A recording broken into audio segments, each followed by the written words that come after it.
कैकेयी नरेश की, अयोध्या नरेश की, कैकेयी नरेश की, अयोध्या नरेश की, कैकेयी नरेश की, अयोध्या नरेश की, कैकेयी नरेश की, अयोध्या नरेश की, कैकेयी नरेश की, अयोध्या नरेश की, कैकेयी नरेश की, अयोध्या नरेश की, कैकेयी नरेश की। महाराजा दशरथ, अब कैकेयी राज्य आपका है, यह सिंहासन आपका है। मेरी आपसे विनती है कि आप इस सिंहासन पर विराजमान हों। धन्यवाद कैकेयी नरेश, किंतु यदि मैं इस सिंहासन पर बैठ गया तो मुझ में और लंकापति रावण में अंतर ही क्या रह जाएगा? किसी का राज्य और सिंहासन ले लेना, भले ही वो मित्रता के नाम पर क्यों ना हो, अनुचित और असभ्य कार्य है। यह सिंहासन आपको आपकी प्रजा का उपहार है राजन। इस पर आपके अतिरिक्त और कोई नहीं बैठ सकता। मैं यहां इस सिंहासन की रक्षा के लिए आया था, इस पर बैठने के लिए नहीं। कृपया इस सिंहासन पर विराज कर इसकी शोभा बढ़ाइए।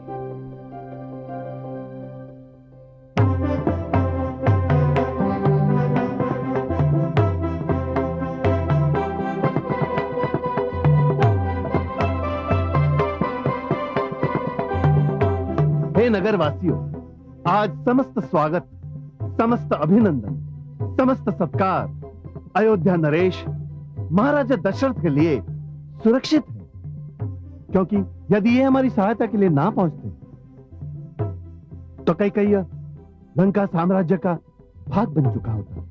आपकी स्वाधीनता रावण की दासी बन चुकी होती।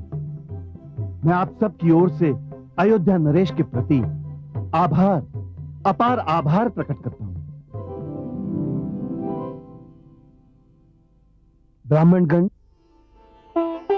ओम स्वस्तेन इंद्रो वृद्धश्रवाः स्वस्तेनः पूषा विश्ववेदाः स्वस्ति नस्तार्क्ष्यो अरिष्टनेमि स्वस्ति नो बृहस्पतिर्दधातु।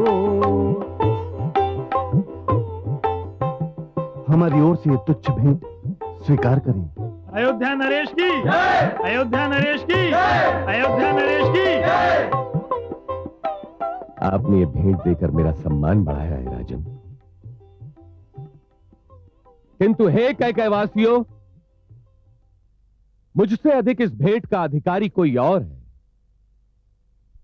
इस विजय का श्रेय उसको है जिसने न केवल मेरे सारथी की मृत्यु के उपरांत मेरे रथ को संभाला,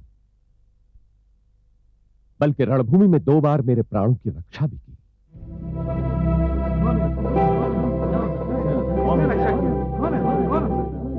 आपको आश्चर्य हो रहा होगा कि मैं किसके विषय में कह रहा हूं।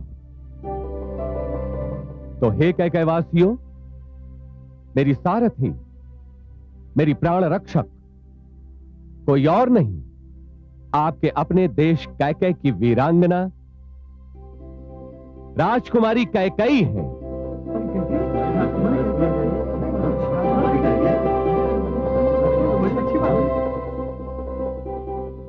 मैं आप सबकी अनुमति से ये भेंट, ये उपहार उनकी सेवा में प्रस्तुत करता हूं, क्योंकि इसकी सर्वप्रथम अधिकारी वही है।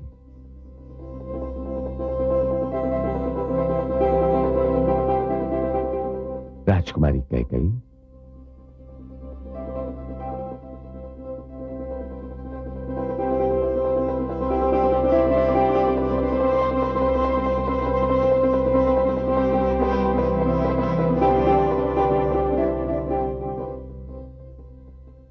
ये भेंट स्वीकार कीजिए।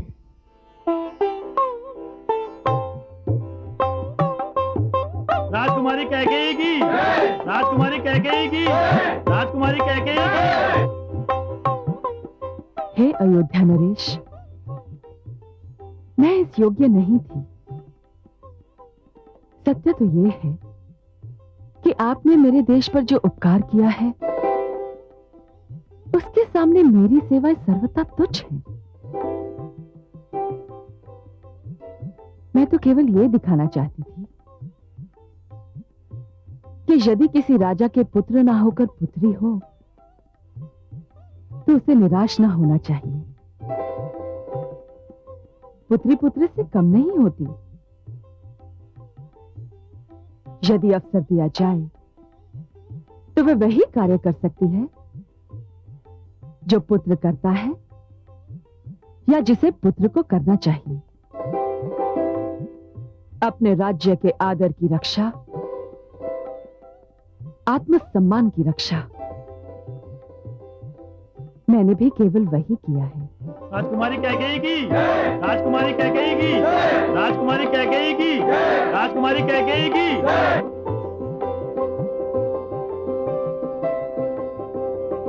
हे कैकेयी नरेश, राजकुमारी और समस्त अतिथिगण, अब आपके राज्य पर कोई कुदृष्टि नहीं डाल सकता। रावण को उसके दुस्साहस का दंड मिल चुका है। अब आप अपना राजकाज संभालिए और मुझे अयोध्या जाने की अनुमति दीजिए। ये कैसे संभव है महाराज? यदि आप इतनी शीघ्र चले गए तो अतिथि सम्मान की भावना तो हमारे मन में ही रह जाएगी। आपको कुछ दिनों तक ठहरना होगा। मैं अवश्य ठहरता कैकेयी नरेश, किंतु अयोध्या मेरी राह देख रही है और मुझे भी अयोध्या से दूर रहने का अभ्यास नहीं। प्रभु से मेरी यही प्रार्थना है कि कैकेयी और अयोध्या की मित्रता सदा बनी रहे। मुझे कैकेयी की सुंदरता सदा स्मरण रहेगी।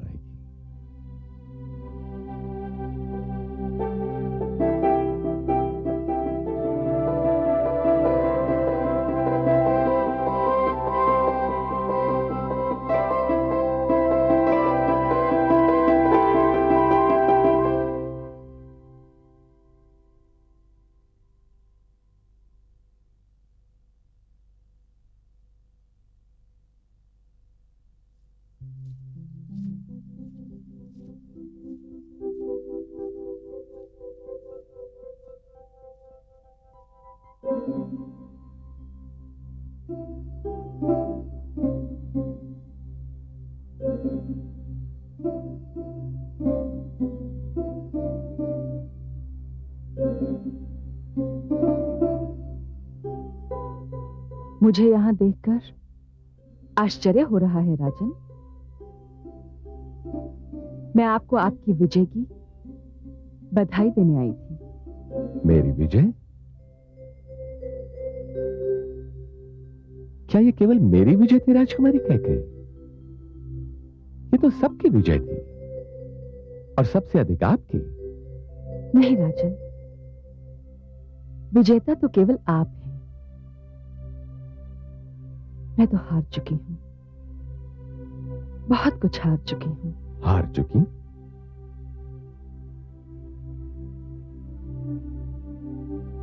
क्या हार चुकी हैं? अपना मन।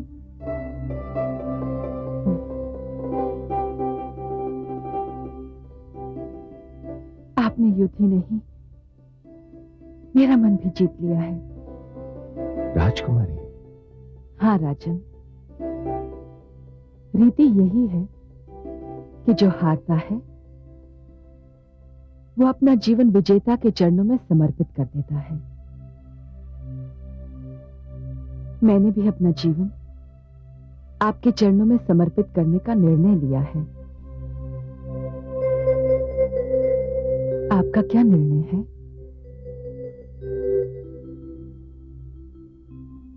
मेरा निर्णय? इतनी सुंदर वीरांगना का निर्णय अस्वीकार करना वीरता और सौंदर्य दोनों का अपमान होगा।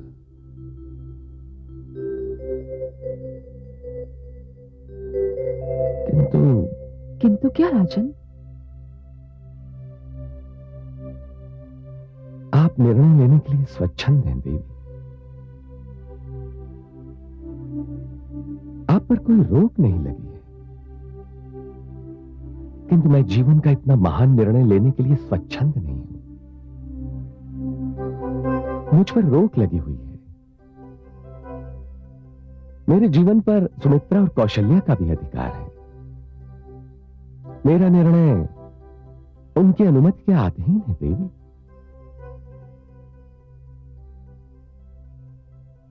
मुझे विदा दें देवी।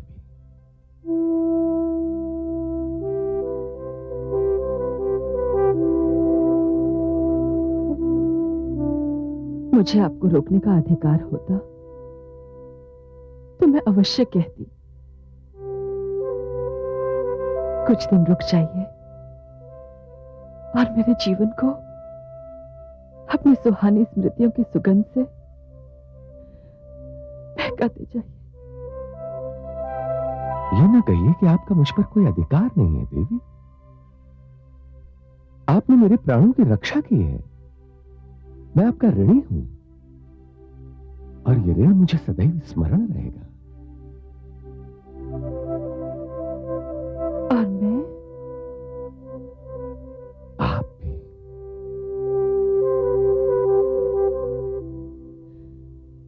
राजन, मेरी एक विनती मान लें। कहिए। अयोध्या पहुंचकर ये मत भूल जाइएगा कि कैकेयी में कोई आपकी प्रतीक्षा कर रहा है। न मैं ये भूलूंगा कि कैकेयी में कोई मेरी प्रतीक्षा कर रहा है, और न ये भूलूंगा कि कौन मेरी प्रतीक्षा कर रहा है।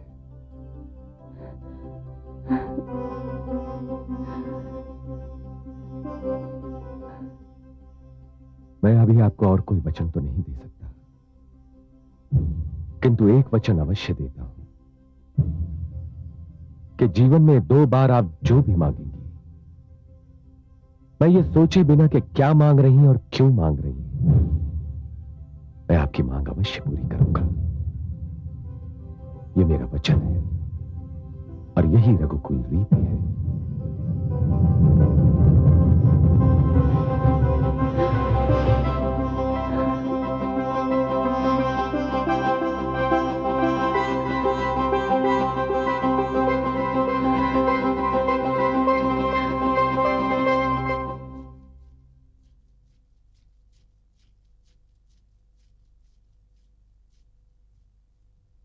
महाराज युद्धभूमि से पधार रहे हैं। महाराज पधार रहे हैं। महाराज के स्वागत की तैयारी की जाए।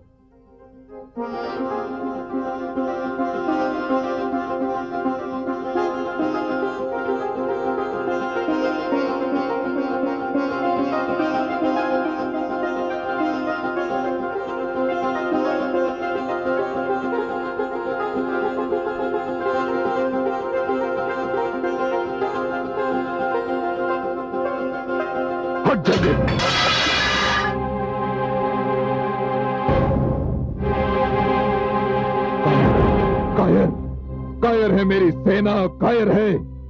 मैं पुकारता रहा और वो युद्ध भूमि से भाग खड़ी हुई और मुझे 2 साधारण राजाओं से पराजित होना पड़ा। मुझे लंकापति रावण को अपमान, घोर अपमान, घोर अपमान। क्रोधित मत होइए स्वामी। कदाचित दूसरे के राज्य को हड़पने का निर्णय ही अनुचित। कैसे अनुचित था? अपने राज्य का विस्तार करना हर राजा का धर्म होता है। नहीं स्वामी, अपने राज्य की समृद्धि और अपनी प्रजा के सुख का ध्यान हर राजा का लक्ष्य होना चाहिए, और धर्म भी। शांत रहिए महारानी, शांत। आप भी वही भाषा बोल रही हैं जो अयोध्या नरेश दशरथ बोल रहा था। मैं अयोध्या नरेश दशरथ को नहीं जानती। मैं ये भी नहीं जानती कि वो क्या कह रहे थे। स्वामी, सत्य जिस भाषा में भी बोला जाए वो सत्य ही होता है, और उसे मान भी लेना चाहिए। नहीं, उसे मान लेने का अर्थ होगा मानव सभ्यता के सिद्धांतों को मान लेना। उसे मान लेने का अर्थ होगा असुर सभ्यता की पराजय स्वीकार कर लेना। नहीं नहीं महारानी मंदोदरी, नहीं। मैं अपने रक्त में घुले हुए अपनी असुर माता के दूध का तिरस्कार नहीं कर सकता। मैं असुर सभ्यता का विस्तार करना चाहता हूं, मैं असुर नीति का विस्तार करना चाहता हूं। मैं मृत्यु को अपनी शैया के हत्थे से बांधकर सदा सदा के लिए उसे अपना दास बना लेना चाहता हूं। मैं महारानी मंदोदरी, मैं रावण ये करूंगा और करके ही रहूंगा।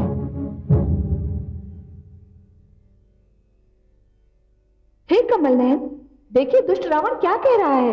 वो मृत्यु को बंदी बनाने की बात कर रहा है। महादेवी, आपको तो स्मरण होना चाहिए कि रावण से पहले भी कई और दुष्ट यही ललकार दे चुके हैं। उनका क्या परिणाम हुआ? किंतु रावण तो सारे संसार पर अपनी पताका फहराने की बात कर रहा है, विश्व विजेता बनना चाहता है। ये स्वप्न भी कईयों ने देखा है और कदाचित सदा के लिए देखते भी रहेंगे। किंतु महादेवी, ये मत भूलिए कि स्वप्न केवल बंद नेत्रों से देखे जाते हैं। फिर वो नेत्र चाहे मुख पर जड़े हुए नेत्र हो या अपने विवेक के नेत्र हो, किंतु जब नेत्र खुल जाते हैं महादेवी, तो स्वप्न टूटकर बिखर जाते हैं। मुझे स्वयं ये आश्चर्य हो रहा है कि वो अपनी सीमाओं के विस्तार की बात करके संकट को क्यों बुलावा दे रहा है। वो मंदोदरी की तर्कपूर्ण बातों को भी अनसुनी करने पर तुला हुआ है। महादेवी, विनाश काले विपरीत बुद्धि। रावण जैसे व्यक्ति यदि किसी की तर्कपूर्ण बातों को मान ले तो उनका भाग्य लेख बदल न जाए। किंतु आप तो जानती हैं महादेवी कि भाग्य का लेख कदापि नहीं बदल सकता। परंतु हे कमल नयन, यदि किसी का राज्य संसार के एक छोर से दूसरे छोर तक फैला हुआ हो, परंतु उसकी प्रजा दुख और अन्याय की चक्की में पिस रही हो, तो क्या उसे संतोष मिल सकता है? कदापि नहीं महादेवी। तो फिर क्या सीमा विस्तार की विचारधारा अनुचित नहीं है? सर्वथा अनुचित है महादेवी। ईश्वर ने धरती मानव के रहने के लिए दी है। फिर ईश्वर ने भिन्न भिन्न क्षेत्रों को भिन्न भिन्न भाषाएं दी, वेशभूषा दी, खान पान दिया, ताकि उन सब क्षेत्रों की पहचान बनी रहे। और ये नियम भी बनाया कि अब अपने अपने क्षेत्रों में रहें और शांति से रहें, एक दूसरे के जीवन में अकारण हस्तक्षेप न करें। सत्य कहा आपने। सबको अपनी सीमाओं में अपने ढंग से रहने की स्वतंत्रता है। राज्य विस्तार, सीमा विस्तार, विचारधारा का विस्तार, महादेवी, ये सब अप्राकृतिक और अनैतिक स्थितियां हैं। रावण तो असुर संस्कृति को मानने वाला है, यज्ञ संस्कृति का विरोधी है वो, इसलिए वो यही सब करेगा। किंतु हे महादेवी, एक दिन उसे इस सब का दुष्परिणाम अवश्य भोगना पड़ेगा। आयुष्मान भव।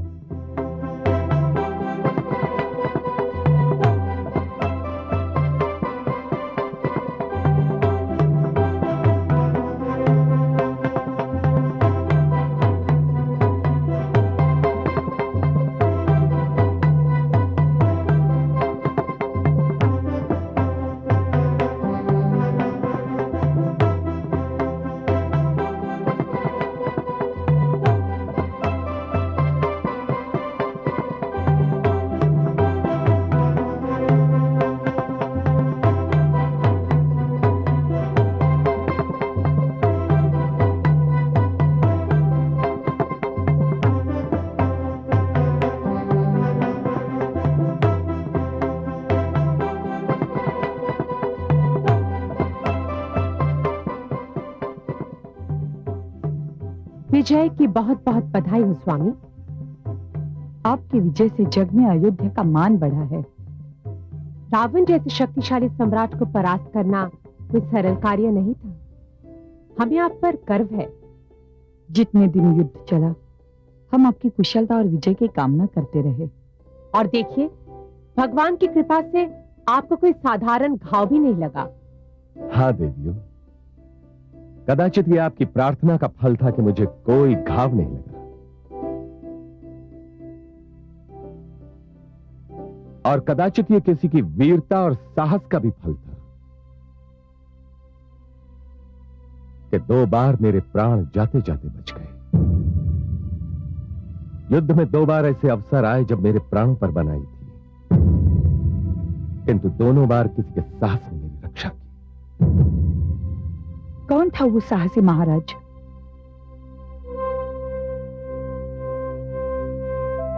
वो सारथी जिसने मेरे सारथी की मृत्यु के उपरांत मेरा रथ संभाला था। हम उस सारथी के आभारी हैं। वो सारथी अवश्य ही कोई बहुत बड़े पुरस्कार के योग्य है। क्या उसने आपसे कोई पुरस्कार मांगा महाराज? हाँ, मांगा तो था। आप तो महादानी हैं। आपने उसे अवश्य ही मुंह मांगा पुरस्कार दिया होगा। नहीं देवी, मैंने पुरस्कार नहीं दिया, नहीं दे सका। मुझे आश्चर्य हो रहा है, सूर्यवंशी क्षत्रिय महाराज दशरथ ने मांगने वाले को पुरस्कार नहीं दिया। अवश्य ही इसका कोई कारण रहा होगा। हाँ देवी, कारण था। इसका सबसे बड़ा कारण तो यह था कि मेरा वो सारथी कोई नवयुवक नहीं, स्वयं कैकेयी राज्य की राजकुमारी कैकेयी थी। तो क्या हुआ महाराज? यदि उन्होंने कुछ मांगा था तो आपको निसंकोच होकर दे देना चाहिए था। संसार में प्राणों से बढ़कर मूल्यवान और क्या है? यदि वो मिले तो हम उनका आभार प्रकट करें कि उन्होंने हमारे सुहाग की रक्षा की। किंतु महाराज, उन्होंने ऐसा क्या मांगा था? उन्होंने जो मांगा था वो मैं उन्हें आपकी अनुमति के बिना नहीं दे सकता था देवी। अर्थात?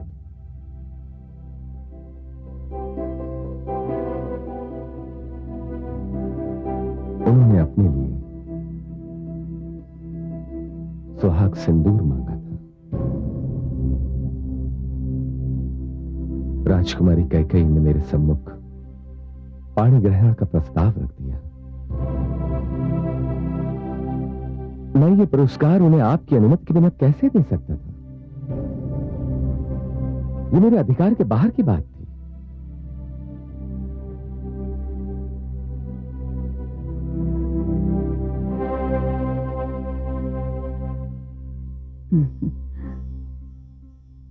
हमारे सुहाग की रक्षा करने के लिए यदि राजकुमारी कैकेयी ने यह पुरस्कार मांगा तो न इसे अनुचित कहा जा सकता है और न ही आश्चर्यजनक। मेरे विचार में आपको उनका प्रस्ताव स्वीकार कर लेना चाहिए था। क्यों दीदी? मैं सुमित्रा से सहमत हूं स्वामी।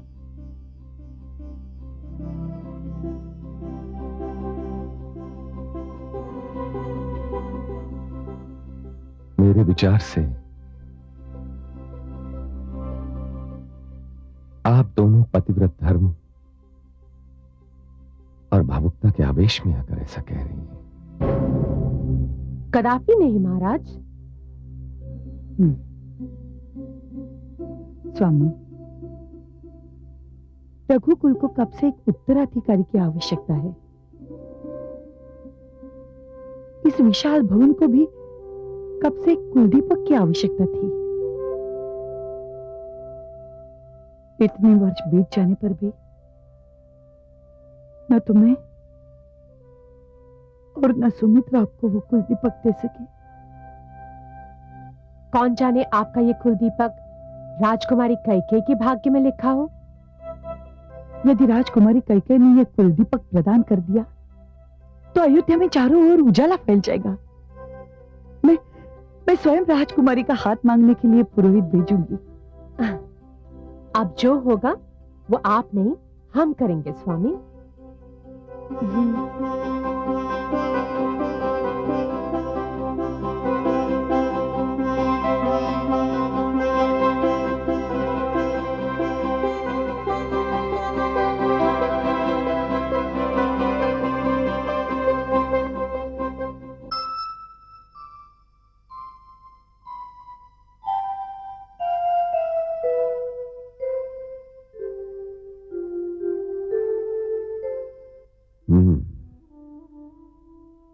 राजमहिषी महारानी कौशल्या, रात्रि के इस प्रहर में सुदूर मेरे आश्रम में आपके आगमन से ही मैं समझ गया था कि आप कोई अत्यंत ही गंभीर समस्या लेकर आई हैं और वास्तव में समस्या बहुत गंभीर है। इसी कारण तो मैं आपसे मार्गदर्शन लेने आई हूं। महारानी कौशल्या, आप जिस विषय में मेरा मार्गदर्शन चाहती हैं उसमें आपका और महारानी सुमित्रा का विवेक ही मार्गदर्शन कर सकता है। राजकुमारी कैकेयी ने महाराज दशरथ के साथ विवाह की इच्छा व्यक्त की है। उनका जो भी निर्णय हो उसका प्रभाव आप पर और महारानी सुमित्रा पर ही पड़ेगा। यदि आप दोनों राजकुमारी कैकेयी के प्रस्ताव को उचित समझती हैं तो फिर मार्गदर्शन की आवश्यकता ही नहीं रह जाती। आप दोनों का निर्णय अनुपम है, महानता का द्योतक है। रघुकुल के लिए आपका ये त्याग सराहनीय है महारानी। धन्यवाद गुरुवर। बस एक कृपा और कर दें। कहिए।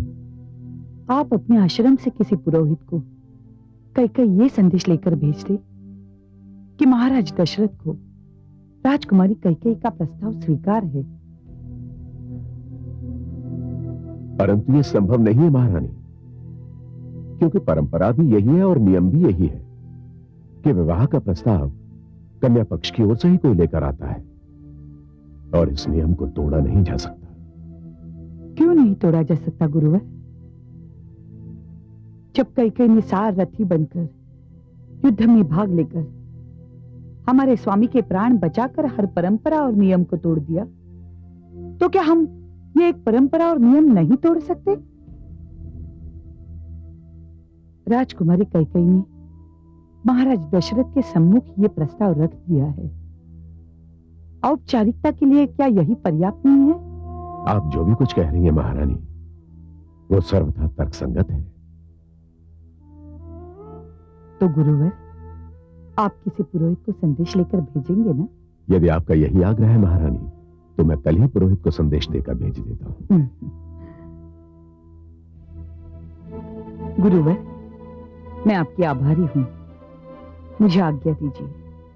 आयुष्मती भव।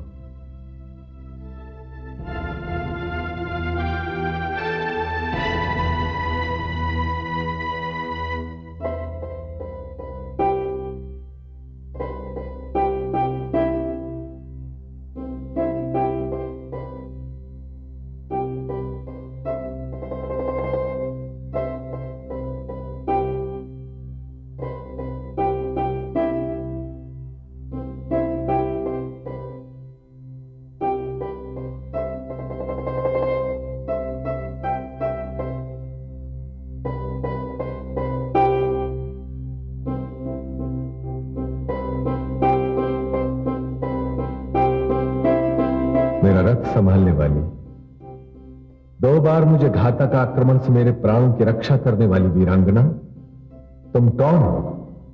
मैं कैकेयी नरेश की पुत्री कैकेयी हूं महाराज। धन्य है जिस जाति की पुत्रियां अपने अधिकारों की रक्षा के लिए डट जाएं, उन्हें कोई पराजित नहीं कर सकता। मुझ पर रोक लगी हुई है। मेरे जीवन पर सुमित्रा और कौशल्या का भी अधिकार है। मेरा निर्णय उनकी अनुमति के अधीन है देवी।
प्रणाम महाराज।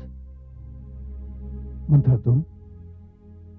महाराज, असमय आने के लिए क्षमा चाहती हूं, परंतु मुझसे राजकुमारी की व्याकुलता देखी नहीं जाती। बचपन से उसे गोद में खिलाया है, उसे तनिक भी पीड़ा होती है तो मैं तड़पने लगती हूँ। मुझे तो बहुत चिंता हो रही है। इतनी रात बीत गई पर उसकी आंखों में नींद का नाम तक नहीं। उसके जागने का कारण मैं जानता हूं। मंत्रा, तुम तो जानती हो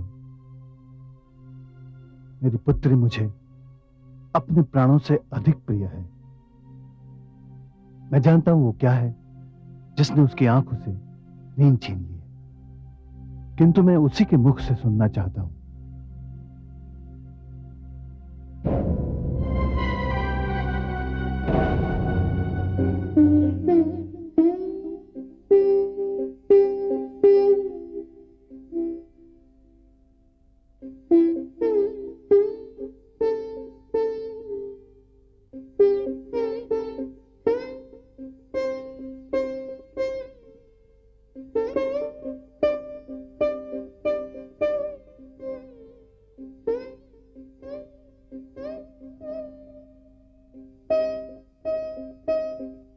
पुत्री, पिताश्री आप? हाँ, मंत्रा ने मुझे बताया कि तुम अभी तक सोई नहीं, तो मैं पूछने चला आया कि क्या बात है। सब कुशल तो है ना? कुछ नहीं पिताश्री, बस यूं ही नींद नहीं आ रही थी। पुत्री, मैं तुम्हारा पिता हूं। तुम तो जानती हो तुमसे कितना स्नेह करता हूं। मुझसे अपने मन का भेद मत छिपाओ। मुझे बताओ क्या चाहती हो। तुम्हारी हर इच्छा पूरी करने में ही मेरा सुख है। पिताश्री, कहो, मुझसे कहो क्या बात है।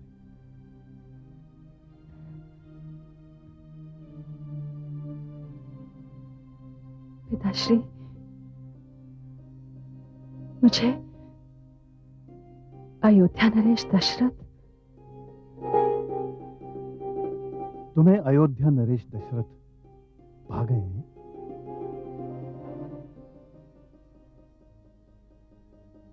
भा नहीं गए हैं, वो मेरे जीवन पर छा गए हैं। अब मैं उन्हें अपने जीवन से अलग नहीं कर सकती। मुझे आश्चर्य नहीं हुआ। अयोध्या नरेश सज्जन है, वीर है। उन्होंने उस समय हमारी सहायता की जब कोई भी हमारी सहायता करने के लिए आगे नहीं बढ़ रहा था। मैं उन्हें संदेश भी भिजवा सकता हूं, किंतु पुत्री, किंतु मैं तुम्हें विश्वास नहीं दिला सकता कि वो हमारा संदेश स्वीकार कर लेंगे, क्योंकि मैं उनकी परिस्थितियां जानता हूं। वो परिस्थितियां मैं भी जानती हूं पिताश्री, परंतु मैं चाहूं भी तो अब उन्हें भूल नहीं सकती। मैंने अपना जीवन उनको समर्पित कर दिया है। यदि उन्होंने हमारा संदेश अस्वीकार कर दिया तो क्या तुम इस दुख को सह लोगी? हाँ पिताश्री, सह लूंगी, और ये भी वचन देती हूं कि यदि उन्होंने हमारा प्रस्ताव अस्वीकार किया तो मैं जीवन भर उन्हीं के नाम पर बैठी रहूंगी। ऐसा मत कहो पुत्री। मैंने अयोध्या नरेश को अपना पति स्वीकार कर लिया है। अब किसी और के लिए मेरे जीवन में कोई स्थान नहीं है।